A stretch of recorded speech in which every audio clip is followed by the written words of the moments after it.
Stop right there.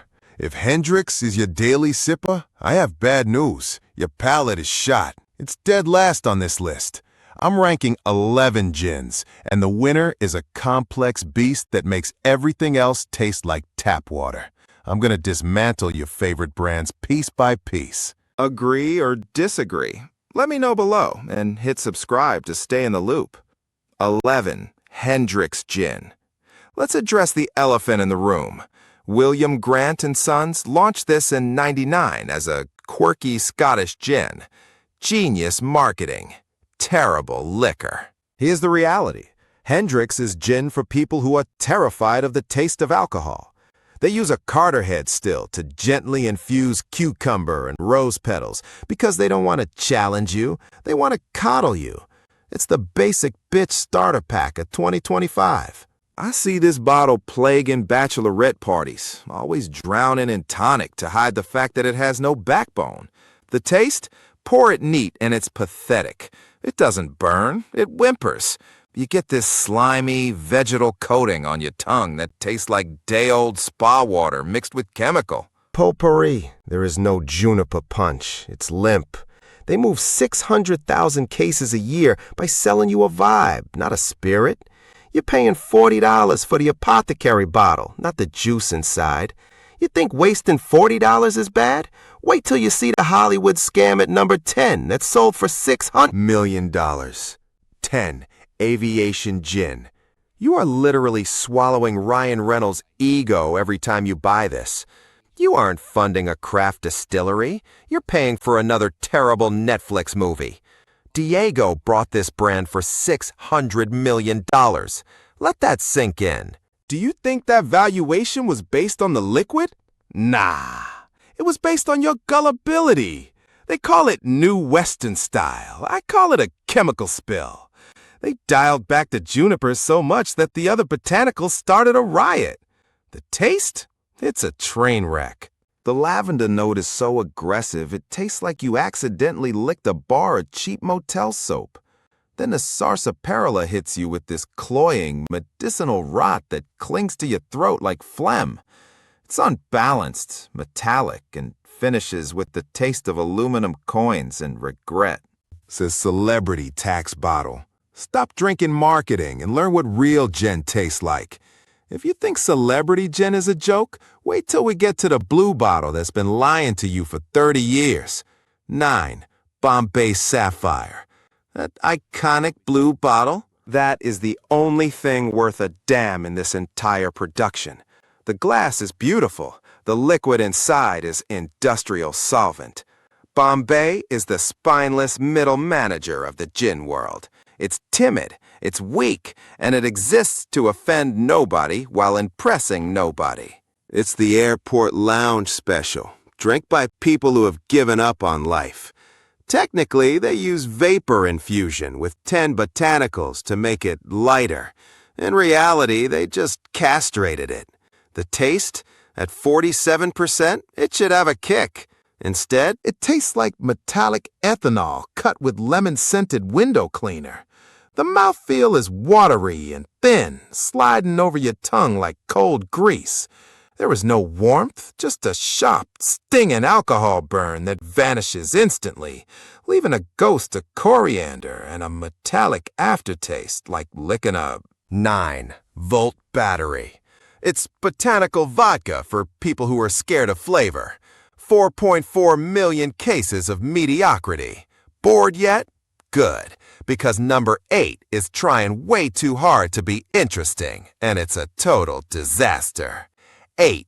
Drumshanbo Gunpowder. Gunpowder tea and a gin? Give me a break. Stop trying to reinvent the wheel when you can't even get the tire pressure right. Drumshanbo is that annoying hipster who wears 5 different patterns at once and thinks it's fashion.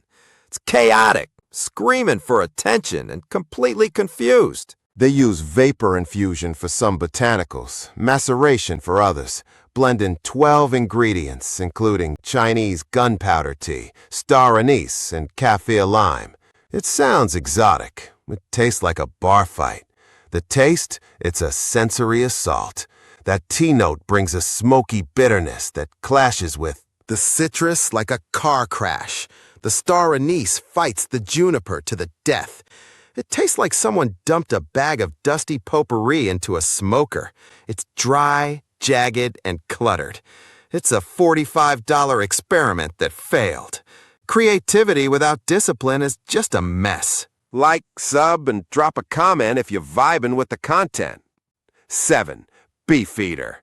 Pump the brakes. I know I've been trashing everything, but sometimes the old dogs know how to bite. Beefeater is the only cheap bottle I won't throw in the trash. This is the union worker of the gin world. It shows up, does the heavy lifting, doesn't complain, and doesn't ask for a raise. It's not wearing a tuxedo, it's wearing work boots. It's a classic London dry recipe from the 1800s. 9 botanicals steeped for 24 hours. No gimmicks, no cucumber nonsense. The taste? Does it taste smooth? Hell no. It tastes like a slap in the face with a pine branch. And that's what I want. It's aggressive juniper, straight up.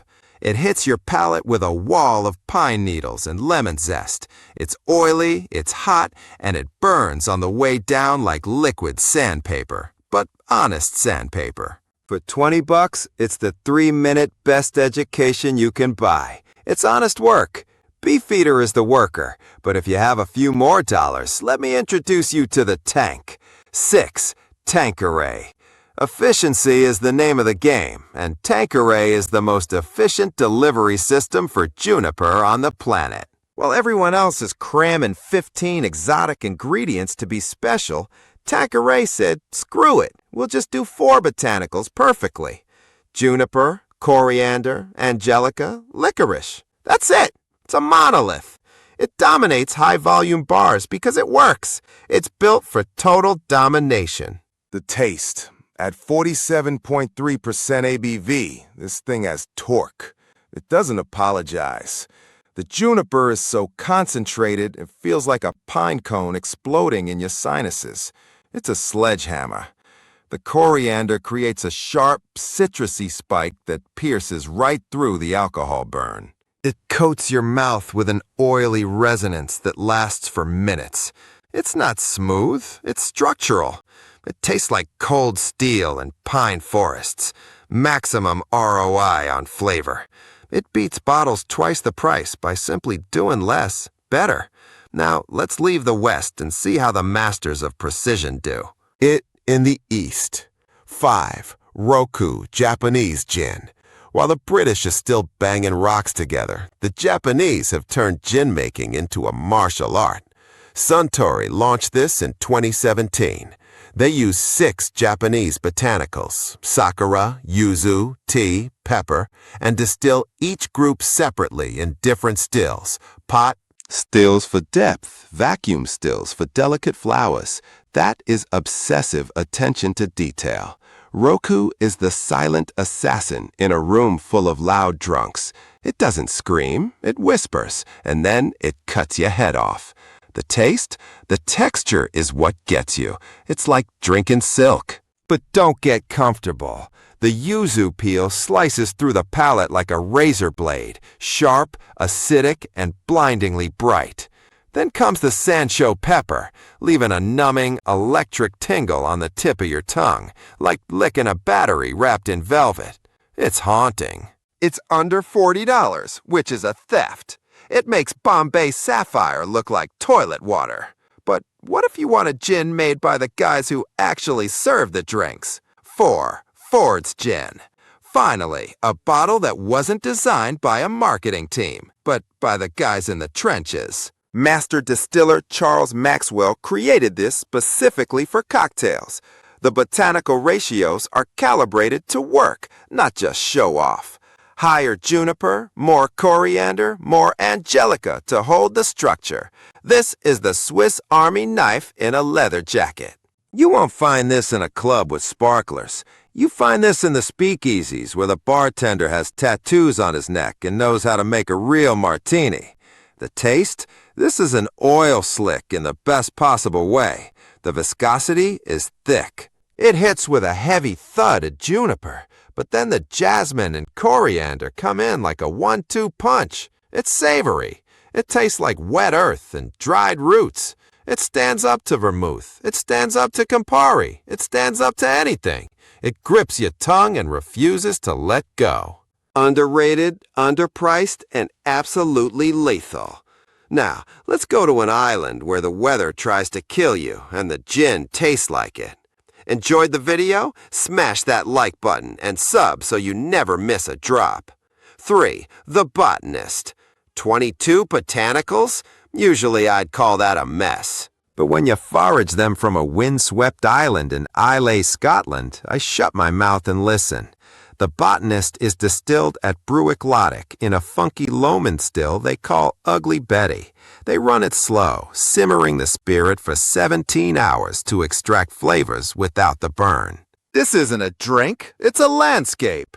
It smells like rain and dirt and secrets. The taste? It's wild. The nose is like getting slapped in the face with a bouquet of wet wildflowers and sea salt. On the palate, it's a slow-motion explosion. You taste the wild mint growing in the bark. The heather crushed under a boot. It's mentholated, cooling, and earthy. It feels like you're chewing on the island itself. It leaves a waxy coating on your mouth that tastes like wild honey and sweet gale. It's expensive, but you're drinking the terroir. It's a masterpiece. You want terroir? Let's go to America, where we took the entire forest and shoved it into a bottle. 2. St. George Terroir. I don't know how they did this. It shouldn't be legal. They didn't just distill a gin. They captured a damn forest and liquefied it. Made in Alameda, California. Lance Winters used Douglas fir tips from Mount Tam, California Bay Laurel, and coastal sage. St. George Terroir is Bigfoot. It's a mythical beast. It's wild, untamed, and primal. It makes every other gin look like a domesticated poodle. The taste? Prepare yourself. This tastes like you were chewing on a Christmas tree that's on fire. It's not a drink. It's a hallucination of the outdoors. The other guys are faking it. These guys are bleeding it. Best American gin, period. But there is one king. One bottle that destroys everything else on this list. One Monkey 47. Put down your wallet. If you can't afford excellence, stop watching now. This is the $60 slap in the face that ruins every other gin for you forever. Monkey 47 comes from the Black Forest in Germany. 47 ingredients: lingonberries, spruce shoots, lavender, you name it. It sounds like chaos, but it's a symphony orchestrated by a mad genius. They age it in earthenware vessels for 3 months to let it breathe. It's a Fabergé egg down the glass like tears. The flavor is a kaleidoscope. It starts with a berry explosion, lingonberries popping in your mouth. Then the spice hits, black pepper, cardamom, cinnamon, burning and numbing. Then the herbs, pine, lavender, lemon balm. It's infinite. It lingers on your tongue for a full minute, changing flavor every 10 seconds. It's exhausting, and it's perfect. Yes, it costs a fortune. Sell your car. Buy the bottle, because once you drink this, everything else tastes like tap water. You think this was brutal? Subscribe or keep drinking trash. I don't care.